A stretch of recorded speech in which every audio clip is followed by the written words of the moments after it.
তোমরা কি জানো যে উচ্চশিক্ষার জন্য অস্ট্রেলিয়াতে কতটুকু গ্যাপ অ্যাকসেপ্টেবল টু ইউনিভার্সিটি? যদি ব্যাচেলর কোর্সে যাও সেক্ষেত্রে তোমার ইন্টারমিডিয়েট বা এইচএসসি বা এ লেভেল শেষ করার পরে ১ থেকে ১.৫ বছর পর্যন্ত তোমার গ্যাপটাকে অ্যাকসেপ্টেবল মনে করতে পারে। আর সেক্ষেত্রে তোমাকে অবশ্যই ইমিডিয়েটলি প্রিপারেশন নিতে হবে যখনই কোর্সটা শেষ করছো। আমার আগের কিছু ভিডিও ছিল সেখানে আমি বলেছি প্রিপারেশনটা কখন এবং কিভাবে নিতে হবে। আর মাস্টার্সের ক্ষেত্রে ৩ থেকে ৪ বছর পর্যন্ত অ্যাকসেপ্টেড হয়। বাট একটা বিষয় সবসময় খেয়াল রাখতে হবে, মাস্টার্সের জন্য যারা যাবে তাদের কোনো গ্যাপ থাকা যাবে না।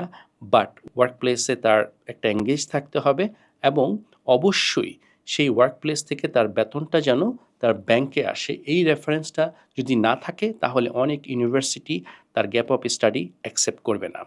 যারা নাকি আন্ডার গ্র্যাজুয়েট বা ব্যাচেলর কোর্সে যাচ্ছ, ইন্টারমিডিয়েট পড়ার ১ থেকে ১.৫ বছরের মধ্যেই কোনো না কোনো কান্ট্রিতে অ্যাপ্লাই করা উচিত এবং অস্ট্রেলিয়াতে ইন পার্টিকুলার তারা ১ থেকে ১.৫ বছরের বেশি অ্যাকসেপ্ট করতে চায় না। এর মাঝে যদি কোনো গ্যাপ থেকে থাকে সেটার জন্য আমাদের অবশ্যই কোনো না কোনো ডকুমেন্টস দিয়ে সেটা প্রুফ করে নিতে হবে যে এটা অ্যাকসেপ্টেবল একটা গ্যাপ।